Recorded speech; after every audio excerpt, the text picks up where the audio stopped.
जय हिंद। आज हम प्रकाश संश्लेषण के बारे में चर्चा करने वाले हैं। आज इस वीडियो में प्रकाश संश्लेषण के बारे में पूरा डिटेल से चर्चा करेंगे कि प्रकाश संश्लेषण क्या होता है, पेड़ पौधे भोजन कैसे बनाते हैं और हमें ऑक्सीजन कैसे मिलती है, वो कार्बन डाइऑक्साइड लेते हैं कि नहीं लेते हैं, इन सब के बारे में आज इस वीडियो में हम लोग डिटेल से चर्चा करने वाले हैं। वीडियो का एंड तक देखिएगा, ठीक है। तो प्रकाश संश्लेषण क्या होता है आपको थोड़ा सा आइडिया जरूर होगा, ठीक है। थोड़ा सा आइडिया आपको होगा कि जो प्रकाश संश्लेषण होता है या भोजन बनाने की प्रक्रिया होती है पेड़ पौधों की, जिसे प्रकाश संश्लेषण कहते हैं। मगर चलिए ठीक है, आपको इतना पता है, अच्छी बात है। अब हम डिटेल से जानने वाले हैं कि भाई प्रकाश संश्लेषण जो होता है वो किस प्रकार से होता है, ठीक है। तो देखिए, परिभाषा की इसकी बात की जाए, भाई परिभाषा भी जानना जरूरी है। परिभाषा पहले जान लेते हैं, परिभाषा क्या कहती है प्रकाश संश्लेषण की। तो जो प्रकाश संश्लेषण की परिभाषा है वह कहती है कि सूर्य के प्रकाश में, देखिए ध्यान से समझेगा, सूर्य के प्रकाश की उपस्थिति में, मतलब सूर्य का जो प्रकाश है उसकी उपस्थिति में, जैसे अभी सुबह हुई है तो इस प्रकाश की उपस्थिति में पेड़ पौधों, मतलब जो पेड़ हैं और जो छोटे छोटे पौधे हैं उनकी भोजन बनाने की प्रक्रिया, जैसे हम लोग भी भोजन बनाते हैं वैसे भाई पेड़ पौधे भी भोजन बनाते हैं, ठीक है। पेड़ पौधे, आप कोई ऐसा इंसान है जो बिना भोजन के रह सकता है? नहीं रह सकता ना। कोई भी जीव हो, ठीक है, जीव हो, कोई भी सजीव हो वो बिना भोजन का नहीं रह सकता है। तो जो भोजन बनाने की प्रक्रिया है उसको क्या कहते हैं? प्रकाश संश्लेषण कहते हैं, और इसको इंग्लिश में कहा जाता है फोटोसिंथेसिस, ठीक है। क्या कहा जाता है? फोटोसिंथेसिस कहा जाता है। अब हम लोग थोड़ा सा देख लेते हैं भाई, जो फोटोसिंथेसिस होता है, प्रकाश संश्लेषण होता है, ये होता कैसे है पेड़ पौधों में। तो आपको इस साइड एक पेड़ दिख रहा है, छोटा सा पेड़ है मेरे घर के पास का, वही मैं लेके आया हूँ आपके लिए। तो ये पेड़ दिख रहा है, उस पे एक पत्ती लगी हुई है। एक पत्ती ज्यादा बना देंगे आप कंफ्यूज हो जाएंगे ससुरा कहाँ से ही प्रकाश संश्लेषण हो रहा है। तो देखिए, एक पत्ती आपको यहाँ दिख रही है, यहाँ आपके सूरज भगवान दिख रहे हैं, ठीक है, सूर्य दिख रहा है, और ये आपकी जड़ें दिख रही हैं। तो देखिए, आपको कॉमन से सेंस लगाना है एक, कि जो जड़ होती है इसमें कई चीजें पाई जाती हैं आपके, कई चीजों का मतलब ऐसा नहीं है कि बहुत सारी चीजें, कई चीजें पाई जाती हैं। जैसे आपका जल हो गया, खनिज हो गया, लवण हो गया। तो देखिए, जो खनिज लवण और जल है यह हमारे जड़ में पाए जाते हैं। क्या क्या पाए जाते हैं? खनिज, खनिज लवण और जल, ठीक है। खनिज लवण, खनिज लवण और जल हमारे कहाँ पाए जाते हैं भैया? जल में पाए जाते हैं। और इन्हीं से ही हम क्या करते हैं? प्रकाश संश्लेषण की क्रिया कराते हैं। अब देखते हैं कैसे क्रिया कराया जाता है। तो देखिए, ये जो है जड़ों में पाया जाता है। और आपसे मैं एक क्वेश्चन करता हूं कि जो भोजन होता है वह प्रकाश संश्लेषण के द्वारा किस साइड में बनता है, किस पार्ट में बनता है? तो आप कहेंगे भाई जड़ में बनता होगा। नहीं, देखिए जड़ में नहीं बनता है। हम भी जब छोटे थे ना, हमको भी लगता था भाई जड़ में बनता होगा, काहे कि हर जगह हर चीज जो है ससुरा जड़ में है, ठीक है। तो देखिए, ये जो है ना, ये जड़ इसका स्टोर रूम है। क्या है? स्टोर रूम है। और जो ये किचन इसका है वो है इसका पत्ती, इसका पत्ती किचन है, स्टोर रूम ससुरा जड़ है। मतलब सब्जी उब्जी सब स्टोर रूम में रखा जाता है और खाना जो है आपके किचन में बनता है। वही सिस्टम इसमें है। जो इसमें जो खनिज लवण और जल है वो सब इसके जड़ में पाया जाता है, और ये इसका किचन कहाँ है? पत्ती है। अब आपसे मैं क्वेश्चन पूछता हूँ कि यहाँ से वहां तक ले जाने की में कौन सा कार्य करता है, मतलब क्या इसमें भाग लेता है कि यहाँ से खनिज लवण और जल को पत्तियों तक कैसे पहुंचा। तो आपके माइंड में एक क्वेश्चन चल रहा है कि नहीं? बिल्कुल चल रहा है। नहीं चल रहा है? चल रहा है भैया, चलेगा, ठीक है। तो देखिए, खनिज लवण और जल को इस साइड से, मतलब जड़ से तब पत्ती तक पहुंचाने का कार्य आपका कौन करता है? जाइलम करता है। ध्यान से समझिएगा, यहां हम लिख दे रहे हैं जाइलम, ठीक है, जाइलम, जाइलम करता है। तो भैया जाइलम क्या करता है? आपका जड़ से खनिज लवण और जल को कहां तक ले जाने का कार्य करता है? पत्ती तक ले जाने का कार्य करता है। देखिए, इसमें एक पार्ट हो गया आपका जाइलम, ठीक है, यहां लिख दे रहा हूं जाइलम, जाइलम, ठीक, जाइलम हो गया। अब देखिए, चलिए ठीक, यहां से तो उठ के चला गया क्या चीज? खनिज लवण और जल, ठीक है, यहाँ से उठ के चला गया आपके पत्तियों तक। अब किचन तक भोजन मतलब जो सब्जी है वो पहुंच गई है। अब किचन में बनाने की प्रक्रिया चलेगी कि नहीं? चलेगी, बिल्कुल चलेगी। तो वही प्रक्रिया, इसको मैं मिटाऊंगा और आगे मैं लिखूंगा कि भाई प्रक्रिया कैसे चलती है। ठीक है, व्हाइट बोर्ड भी एकदम चौपट हो गया है, कोई सा नहीं, व्हाइट बोर्ड चौपट होने दीजिए। तो देखिए, अब किचन तक जो सामान पहुंच गई है उससे बनाया कैसे जाता है। तो देखिए, 6 ठो आपका कार्बन डाइऑक्साइड रहता है, सॉरी सॉरी सॉरी सॉरी 6 ठो आपका कार्बन डाइऑक्साइड रहता है। अभी इसको हम बाद में बताते हैं।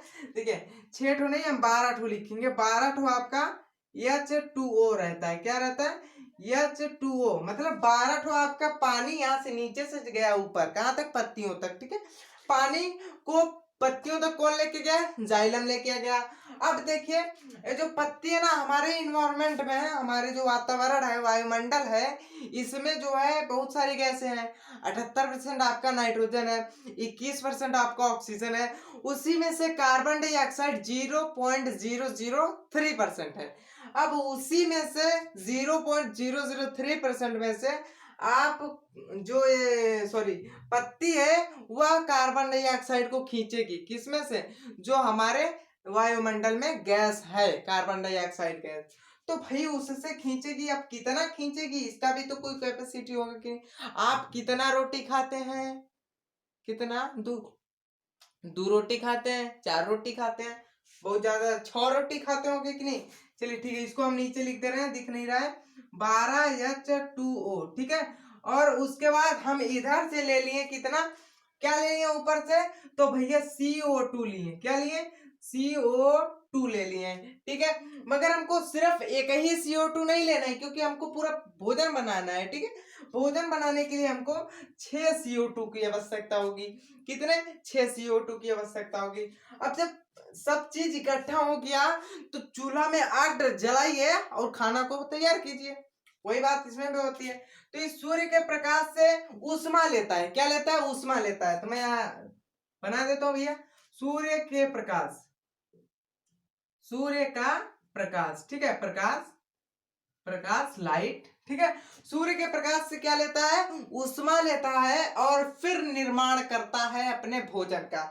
तो इसके भोजन में क्या क्या निर्माण होती है भैया, उसको देख लेते हैं।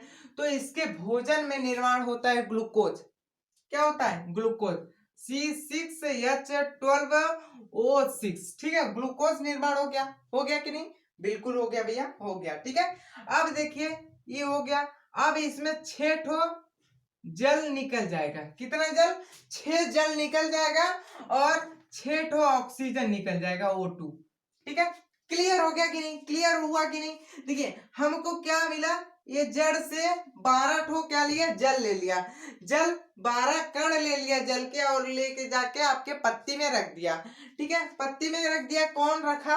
कौन रखा बताइए? जड़ से कौन सॉरी ये जल को लेके गया पत्तियों तक? आप कहेंगे जाइलम लेके गया। जाइलम लेके गया कि नहीं? बिल्कुल लेके गया।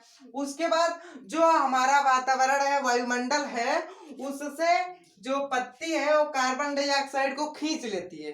क्या करती है? खींच लेती है। अब खींचने का भी कोनो ना कोनो रास्ता होगा कि नहीं? होगा, बिल्कुल होगा। तो पत्तियों में जो है ना छोटे छोटे छिद्र पाए जाते हैं, जिसको हम पर्णरंध्र या फिर रंध्र के नाम से जानते हैं। क्या कहते हैं? संध्र नहीं, सॉरी सॉरी सॉरी, रंध्र। ठीक है, रंध्र। ठीक, किसके नाम से जानते हैं? रंध्र के नाम से जानते हैं। अब इसी रंध्र के द्वारा जो हमारे वायुमंडल में कार्बन डाइऑक्साइड था 0.003%, उसमें से कुछ ऑक्सीजन सॉरी कुछ कार्बन डाई खींच लेता है। कितना खींचता है? तो 6 कार्बन डाइऑक्साइड खींच लेता है। क्लियर हो गया कि नहीं? इतना हो गया हमारी सामग्री जो भोजन बनाने के काम में आएगी। ठीक है, अब क्या करेगा ये? सूर्य के प्रकाश से क्या लेगा? ऊष्मा लेगा। ऊष्मा लेगा, चलिए ठीक है, हम ऊष्मा भी इसको दे दिए। अब इससे निर्माण क्या क्या होगा? तो भैया ग्लूकोज का निर्माण होगा। क्या होगा?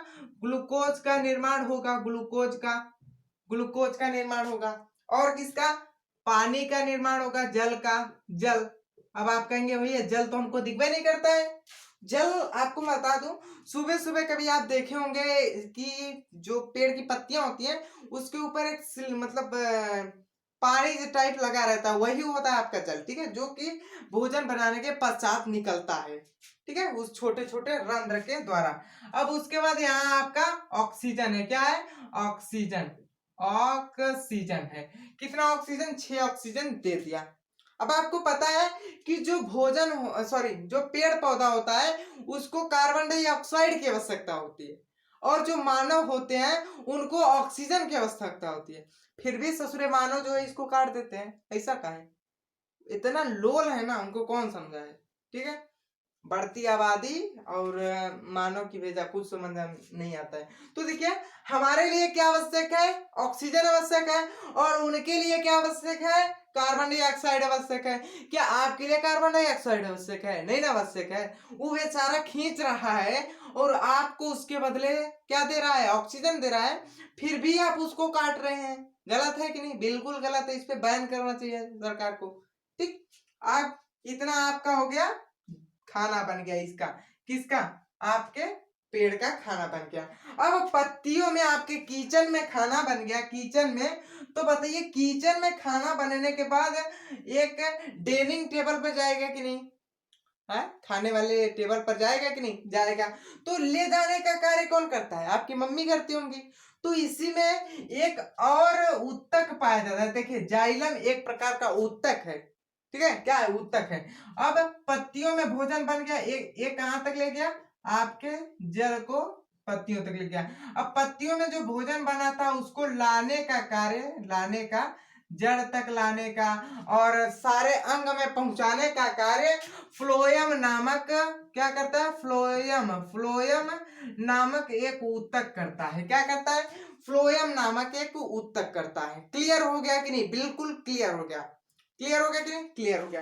अब आपके जानकारी के लिए मैं बता दूं, सबसे ज्यादा प्रकाश संश्लेषण, सबसे ज्यादा फोटोसिंथेसिस आपका शैवाल करता है, कौन करता है, शैवाल करता है। आप कहेंगे भाई शैवाल क्या होता है यार, कोई बात नहीं, अच्छा क्वेश्चन है, गुड क्वेश्चन। शैवाल जो होता है ये आपके नदी नालों में पाया जाता है, नीचे की तरफ होता है, घास नुमा संरचना होता है, जिसको आप काई के नाम से भी जानते हैं, वही होता है आपका शैवाल, जो मतलब बड़ा बड़ा होता है, काई जो होता है आपका छोटे छोटे होता है, बड़ा बड़ा होता है, ठीक। क्लियर हो गया नहीं, प्रकाश संश्लेषण आपके समझ में आया कि नहीं, आ गया ना। एक बार हम जल्दी जल्दी रिवाइज कर लेते हैं, क्या इसकी परिभाषा क्या है, सूर्य के प्रकाश में, सूर्य के प्रकाश की उपस्थिति में पेड़ पौधों के बनाने भोजन बनाने की प्रक्रिया को ही क्या कहते हैं, प्रकाश संश्लेषण कहते हैं। अब प्रकाश संश्लेषण कैसे होता है, जो हमारी जड़ होती है वो जल को अवशोषित करके रख लेती है और वह कहाँ तक पहुंचाती है, पत्तियों तक पहुंचाने, पत्तियों तक पहुंचाने का कार्य किसका होता है, आपके जाइलम का होता है। पत्तियों में आपका भोजन बनता है किसके द्वारा, आपके प्रकाश संश्लेषण और कार्बन डाइऑक्साइड के द्वारा,